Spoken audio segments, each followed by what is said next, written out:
शाम के 7 बज गए और किन खबरों पर हम विस्तार से बात करेंगे, सबसे पहले वो आपको बताते हैं। सबसे पहले बात होगी किसकी? बैटल ऑफ बिहार की। एसआईआर पर संग्राम है। फाइनल वोटर लिस्ट जारी कर दिया गया है। विशेष गहन पुनरीक्षण यानी एसआईआर के बाद यह अंतिम मतदाता सूची तैयार की गई है। चुनाव आयोग की ओर से फाइनल वोटर लिस्ट को इलेक्शन कमीशन की वेबसाइट पर प्रकाशित किया गया है। अब इसी के आधार पर बिहार विधानसभा चुनाव 2025 करा जाएगा। बिहार में दूसरी खबर देखिए, बिहार में चुनाव काउंटडाउन शुरू हो गया है। 4-5 अक्टूबर को इलेक्शन कमीशन का बिहार दौरा होगा। 5 से 15 नवंबर तक चुनाव हो सकते हैं। 3 चरणों में वोटिंग हो सकती है। तीसरी खबर क्या होगी समझिए, पवन की एनडीए में एंट्री, बदलेगा गेम। चुनाव में एनडीए के लिए प्रचार करेंगे पवन सिंह। विनोद तावड़े ने कहा पवन सिंह बीजेपी में है और बीजेपी में ही रहेंगे। वहीं चौथी खबर, पाकिस्तान की धुलाई, कांग्रेस को क्यों मिर्ची लगी? क्योंकि कांग्रेस का बयान सामने आया है जिस पर अब सियासत हो रही है। एशिया कप में भारतीय क्रिकेट टीम की जीत के बाद पीएम मोदी के द्वारा जब पोस्ट किया गया तो कांग्रेस हमलावर हो गई।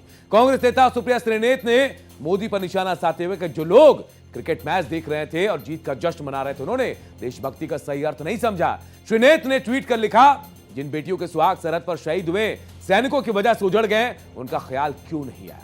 पांचवी खबर, योगी का ट्रेलर गरज रहा है बुलडोजर। जी हां, बरेली में तौकीर के करीबी के घर बुलडोजर एक्शन देखने को मिला। हिंसा भड़काने वाला मौलाना मोहसिन रजा भी गिरफ्तार कर लिया गया। छठी खबर क्या होगी, योगी वाला अंदाज जो है महाराष्ट्र में भी दिख रहा है। ऑन स्पॉट इलाज हो रहा है। महाराष्ट्र के अहिल्यानगर में धार्मिक तनाव के बाद हिरासत में 30 लोगों को लिया गया हिरासत में और पुलिस बल यहां पर तैनात कर दी गई है। इसके अलावा हम आपको ब्रेकिंग खबरें दिखाते हैं। 7 बड़ी खबर देखिए, बिहार की फाइनल वोटर लिस्ट जारी हो गई। पहली ब्रेकिंग। दूसरी ब्रेकिंग क्या है? छठ के बाद 3 फेज में चुनाव हो सकते हैं बिहार में। तीसरी बड़ी खबर क्या है? 4 से 5 अक्टूबर को इलेक्शन कमीशन की टीम बिहार दौरा करेगी। इसके अलावा चौथी बड़ी खबर, पवन सिंह बीजेपी में और बीजेपी में ही रहेंगे। और इसके अलावा देखिए हम आपको बता रहे, 5वीं बड़ी खबर, एशिया कप फाइनल पर सुप्रिया श्रीनेत ने क्या कुछ कहा। भारत पाकिस्तान मैच कराने वाले देशद्रोही। ये 5वीं। छठी जो ब्रेकिंग खबर है, बरेली में तौकीर के करीबी के घर बुलडोजर एक्शन देखने को मिला है और हिंसा भड़काने वाला मौलाना मोहसिन गिरफ्तार किया गया। महाराष्ट्र के अहिल्यानगर में भी धार्मिक तनाव है और इसके बाद यह कहा जा रहा है कि यहां पर पुलिस बल तैनात कर दिया गया। 30 से ज्यादा लोगों को हिरासत में लिया गया। ये वो बड़ी खबरें 7 बजे की, जिस पर हम बातचीत भी करेंगे और बताएंगे आपको कि इनके पीछे कैसे एक्शन लिया गया, क्या क्या एक्शन अब आगे लिया जाएगा। ये बड़ी खबरें आपको बिहार से जुड़ी बता रहे और देश दुनिया की तमाम बड़ी बड़ी खबर। और मेरे आगे पीछे देखिए, दाएं बाएं आपको विंडो नजर आ रही है। देखिए इसमें खबर क्या है ये आपको बता रहे हैं। पहली खबर, बिहार में वोटरों की फाइनल लिस्ट जारी हो गई। वोटर लिस्ट आ गया है। बिहार में चुनाव है, काउंटडाउन इसका शुरू हो गया है। पवन के एनडीए में एंट्री हुई है। गेम बदलेगा क्या, ये सबसे बड़ा सवाल है। पाकिस्तान की धुलाई हुई है मैच में, तो कांग्रेस को क्यों मिर्ची लग रही है? योगी का ट्रेलर भी दिख रहा है। कैसे गरज रहा बुलडोजर बरेली में, ये भी आपको बताएंगे। योगी वाला अंदाज महाराष्ट्र में भी दिख रहा है। ऑन स्पॉट इलाज हो रहा है। तो मेरे दाहिने बाएं, लेफ्ट राइट में जो विंडो में आप तस्वीरें देख रहे हैं, इन खबरों पर भी हम आपसे बातचीत करेंगे। और देखिए अब हम आपको खबरें भी बताते हैं। ग्राफिक्स वॉल पर हम आपको खबर बताते हैं कि क्या है बिहार में चुनाव में, क्या कुछ होने वाला है। आप समझिए क्या होगा बिहार के चुनाव में। देखिए बड़ी खबर हम आपको बता रहे हैं, क्या बिहार की फाइनल वोटर लिस्ट जारी हो गई है। वोटर लिस्ट जारी हो गई। चुनाव आयोग ने सार की लिस्ट जो है वो जारी कर दी है। आप देखिए ये लिस्ट है, इलेक्शन कमीशन ने वेबसाइट पर अपलोड कर दी है पूरी लिस्ट। अब आप इसमें अपना नाम चेक कर सकते हैं। इलेक्शन कमीशन ने वोट लिस्ट का लिंक भी दिया है, जिसमें जाकर आप अपना नाम चेक कर सकते हैं कि आप मतदाता सूची में हैं या फिर नहीं। यही वो लिंक है, देखिए voters.eci.gov.in, इस पर जाइए, अपना नाम चेक कीजिए। बिहार की फाइनल वोटर लिस्ट जारी होगी और इसी पर बिहार का चुनाव होने वाला विधानसभा का फाइनल लिस्ट जो है एसआईआर के बाद अब जारी कर दी गई चुनाव आयोग की तरफ से और बकायदा लिंक दिया गया है कि कैसे आप जाएंगे, कैसे अपना नाम चेक करेंगे। अगर नाम नहीं होगा तो जोड़ने की प्रोसेस भी, प्रक्रिया भी है, उसकी प्रोसेस दिया गया है। इसके अलावा यही वो लिंक है जिसमें जाकर आप नाम चेक कर सकते हैं। अगर नाम नहीं होगा तो विधानसभा चुनाव में हो सकता है आप वोट नहीं डाल पाएंगे, लेकिन जिनका नाम होगा और इसी लिस्ट के आधार पर जितने नाम है, चुनाव इस बार बिहार विधानसभा का होगा। एसआईआर वो प्रक्रिया जिस पर पूरा विवाद हुआ था। देखिए विपक्ष ने कैसे सवाल उठाए, वोट चोरी तक के आरोप लगाए, लेकिन उसके बाद अब फाइनल लिस्ट आ गई है और फाइनल लिस्ट आप वेबसाइट में जाकर चेक कर सकते हैं। और अधिक जानकारी के लिए अजीत प्रताप सिंह हमारे सहयोगी हमारे साथ जुड़ रहे हैं। अजीत का रुख कर लेते हैं। अजीत, क्या जानकारी मिल पाई आपको? क्या इस वेबसाइट में जो आयोग ने बिहार के लिए नई एसआईआर लिस्ट जारी कर दी है और पिछले 2-3 महीनों से इस एसआईआर लिस्ट के लिए जिस तरह से खास करके विपक्षी पार्टियों ने बिहार में खासकर आंदोलन मचा रखा था, अब वो खत्म हो गया है और अब बिहार के चुनाव के लिए रास्ता साफ हो गया है। उम्मीद यही है कि 5 और 6 अक्टूबर को चुनाव आयोग की टीम बिहार के दौरे पर जाएगी और उसके बाद 7 अक्टूबर को बिहार में चुनाव का ऐलान हो सकता है, विधानसभा चुनाव का। 2 से 3 चरणों में मतदान होने की संभावना है। मतदान लगभग 10 नवंबर तक ख़त्म हो जाएगा और शायद 15 नवंबर के पहले रिज़ल्ट भी आ जाएगा। इस बार विधानसभा का कार्यकाल 23 नवंबर तक है, इसलिए चुनाव आयोग चाहेगी कि 23 नवंबर के पहले, एक हफ्ते पहले ही पूरी चुनावी प्रक्रिया पूरी कर ली जाए। इस SIR लिस्ट के बारे में मामला सुप्रीम कोर्ट में भी गया था और सुप्रीम कोर्ट के आदेश के बाद चुनाव आयोग ने ये लिस्ट जारी की है और इसके साथ ही बिहार का जो राजनीतिक तापमान है वो एकदम से बदल जाएगा। कैमरामैन मन्नू के साथ अजीत प्रताप सिंह, भारत एक्सप्रेस, दिल्ली। तो देखिए, नई वोटर लिस्ट जारी हो गई और अब इसी के आधार पर चुनाव होगा। देखिए, हम आपको बताने की कोशिश कर रहे हैं, बिहार की फाइनल लिस्ट, वोटर लिस्ट जारी हो गई है। वोट लिस्ट का लिंक भी जारी किया गया है, जिसके जरिए आप अपना नाम, बिहार के रहने वाले नाम अपना चेक कर सकते हैं। ये देखिए, voters.eci.gov.in पर आप नाम चेक कर सकते हैं। अगर आप आधिकारिक वोटर हैं तो नाम आपका होगा। इसी ने वेबसाइट पर अपलोड कर दी है। हालांकि पूरी जानकारी अभी नहीं मिल पाई है, लेकिन पूरी जानकारी कल पूरी तस्वीर साफ हो जाएगी कि क्या क्या इसमें आप समझिए क्या क्या है। आप लिंक के जरिए आप अपना नाम चेक कर सकते हैं, क्या कुछ है इसमें। देखिए, बिहार चुनाव के फाइनलिस्ट ऑनलाइन नाम चेक कर सकते हैं। राष्ट्रीय पार्टियों को फ्री में मिलेगी, जबकि क्षेत्रीय पार्टियों को फीस देनी पड़ेगी, फीस देना पड़ेगा इसके लिए आपको। अब आप समझिए क्या है। फाइनल वोटर लिस्ट जारी कर दी गई है। छठ के बाद चुनाव होंगे, जो है अनुमान है 4 से 5 अक्टूबर को इलेक्शन कमीशन का दौरा है। 22 नवंबर तक सरकार गठन जरूरी है, इसीलिए कह रहे कि चुनाव जल्दी हो सकते हैं। देखिए, बिहार में चुनाव का काउंटडाउन शुरू हो गया है और ये 4 चीजें जो हम आपको बता रहे हैं, इसके जरिए आप समझिए कि आप चुनाव का ऐलान कभी भी हो सकता है। 22 नवंबर तक किसी भी सूरत में आपको सरकार का गठन करना है।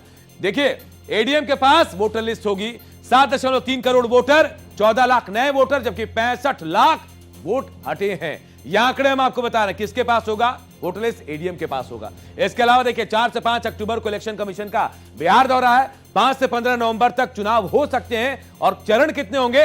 3 चरण चुनाव के हो सकते हैं। पिछली बार भी 3 चरणों में चुनाव हुए, तो इस बार भी उम्मीद की जा रही है कि 3 चरणों में बिहार का चुनाव होने वाला है। इधर देखिए, बिहार में चुनाव का बिगुल बजने वाला है। जी हां, 4 से 5 अक्टूबर को सीईसी का दौरा। ज्ञानेश कुमार अपने सहयोगियों के साथ बिहार जाने वाले, चुनाव की तैयारियों को लेकर जायजा लेंगे। 3 चरणों में मतदान होने की संभावना है। 5 से 15 अक्टूबर यह तारीख हो सकती है मतदान की, 3 चरणों में। और हम आपको बता रहे हैं कि क्यों ऐसा हो रहा है। देखिए, ऑनलाइन नाम आप चेक कर सकते हैं। वोटर लिस्ट जो आई है उसमें नई पार्टियों को, जो राष्ट्रीय पार्टी है उनको फ्री में लिस्ट मिलेगी, जबकि जो जो क्षेत्रीय पार्टी है उनको पैसा देना पड़ेगा। इसके अलावा आप समझिए, निर्दलीय उम्मीदवारों को फीस देनी होगी, जिला निर्वाचन अधिकारी के पास लिस्ट होगी, एडीएम के पास वोटर लिस्ट होगी। यानी किनको किनको पैसे देकर लिस्ट मिलेंगे, आप इस लिस्ट के जरिए समझ सकते हैं। कुल विधानसभा सीटें कितने? 243। मतदाता सूची का प्रकाशन कब हुआ? 30 सितंबर। विधानसभा का गठन देखिए कब तक करना है, यानी 22 नवंबर से पहले कर लेना है। चुनाव कब होगा? संभावित बता रहे, देखिए 5 से 15 नवंबर, ये संभावित तारीख हम आपको बता रहे, क्योंकि 243 विधानसभा सीटें हैं और यहां पूरी तैयारियों को भी पुख्ता करना है।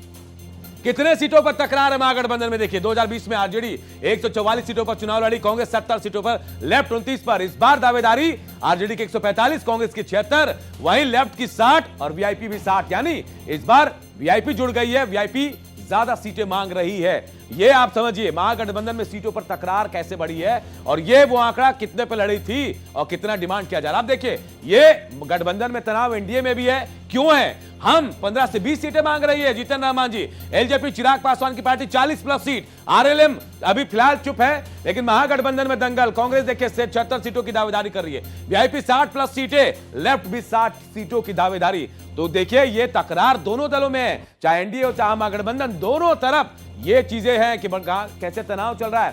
सीट बंटवारे को लेकर अभी फाइनल कुछ नहीं हुआ है, लेकिन ये आंकड़े हैं जो बता रहे कि इतने सीटों की डिमांड की जा रही है।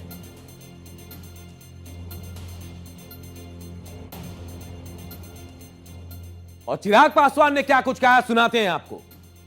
भाई, एक बार सीट शेयरिंग हो जाए। ये तमाम विषय ऐसे हैं जो कि हमारी सेंट्रल पार्लियामेंट्री बोर्ड में पेंडिंग पड़े हुए हैं, जिस पे अंतिम फैसला केंद्रीय संसदीय बोर्ड को लेना है। लड़ना चाहिए नहीं लड़ना चाहिए, सारे मत केंद्रीय संसदीय बोर्ड के पास आ गए हैं। पर मुझे लगता है कि ये कलेक्टिवली कोई एक विषय पे फैसला नहीं लिया जा सकता। पहले ये क्लियर होना ज़रूरी है कि कितनी सीटों पे लोक जनशक्ति पार्टी रामविलास चुनाव लड़ रही है, गठबंधन का क्या स्वरूप होने वाला है, इन द सेंस कि कौन कहाँ से चुनाव लड़ रहा है। सीटों की संख्या ही नहीं, सीटों का चयन भी होना प्राथमिकताओं में से है।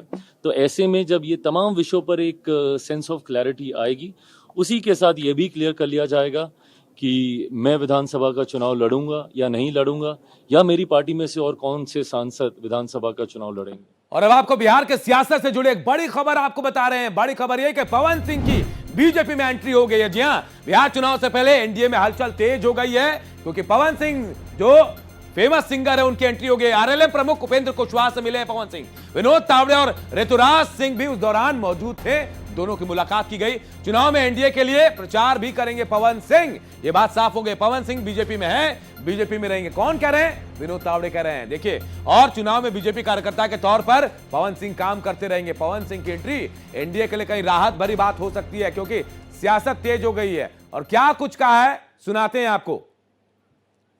देखिए तस्वीरें हम आपको दिखा रहे हैं। आप ये तस्वीरें देखिए, आरएलएम प्रमुख यहां पर आपको उपेंद्र कुशवाहा नजर आ रहे हैं। पवन सिंह उनको गुलदस्ता भेंट करते हुए, विनोद तावड़े ठीक उनके पीछे। और ये इसलिए अहम हो जाती है क्योंकि लोकसभा चुनाव में पवन सिंह और उपेंद्र कुशवाहा आमने सामने थे। काराकाट में चुनाव लड़ा था, हालांकि जीत इन दोनों में से किसी की नहीं हुई। लेकिन अब देखिए, अब एक जगह पर बैठे हुए हैं। विनोद तावड़े ने इन लोगों को मिलाया और कहा जा रहा है कि पवन सिंह की एंट्री से एनडीए में हलचल तेज, और हो सकता है एनडीए के लिए वो प्रचार करेंगे और बहुत फायदेमंद भी होंगे। विनोद तावड़े ने क्या कुछ कहा सुनाते हैं आपको।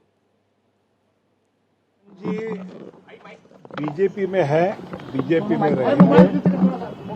आदरणीय उपेंद्र कुशवाहा जी ने उनको शुभकामनाएं आशीर्वाद दिया है, और आने वाले चुनाव में एनडीए के लिए पवन जी सक्रियता से काम करेंगे बीजेपी के कार्यकर्ता के नाते। भोजपुरी स्टार पवन सिंह की बीजेपी में वापसी हो गई है। उपेंद्र कुशवाहा से मुलाकात के बाद बिहार बीजेपी प्रभारी विनोद तावड़े ने इसका ऐलान किया है। बिहार विधानसभा चुनाव से ठीक पहले पवन सिंह की बिहार में वापसी के बाद दिल्ली से लेकर बिहार तक सियासी पारा को गर्म कर दिया है। हालांकि यह भी कहा जा रहा है कि इस बार पवन सिंह किसी न किसी सीट पर बिहार विधानसभा चुनाव लड़ने जा रहे हैं। भारत एक्सप्रेस के लिए कैमरा पर्सन विवेक मटपाल के साथ गोपाल कृष्ण। और एक और बड़ी खबर देखिए, बीजेपी बिहार में तैयार है। हम ग्राफिक्स के जरिए आपको बता रहे हैं। प्रभारी का ऐलान कर दिया गया। धर्मेंद्र प्रधान केंद्रीय मंत्री, अनुभव बहुत ज्यादा। सह प्रभारी सीआर पाटिल केंद्रीय मंत्री हैं। सह प्रभारी केशव मौर्य को बनाया गया, उत्तर प्रदेश में डिप्टी सीएम है। इन तीनों का बिहार में आना आप समझिए बड़ा एक समीकरण साध सकता है। आप समझिए ओबीसी कास्ट और उसके बाद सवर्ण कास्ट सबको मिलाकर ये आंकड़े साधे जा रहे हैं। इसके अलावा हम आपको दिखा रहे हैं, देखिए बिहार में महिला वोटर्स पर सबकी नजर क्यों है। महिला वोटर कितने? 7 करोड़ 7 लाख। जी हां, कुल वोटर 7 करोड़ 7 लाख, और 2020 में 59% जो वोटर्स हैं महिलाएं थी। यानी आंकड़ा कितना ज्यादा आप समझिए। और बिहार में महिला वोटर्स महत्वपूर्ण क्यों? क्योंकि 2010 के चुनाव में 54% महिला वोट पड़े, 2015 में 60%, और इसके अलावा हम आपको बता रहे हैं 2020 में लगभग 60%। यानी महिला वोटर्स बिहार में बहुत मायने रखते हैं। अब आप समझिए 2010 का चुनाव ये था, पुरुष वोट कितने थे? देखिए 51%, 2015 में 53%, 2020 में 54%, यानी महिला वोटर से भी कम।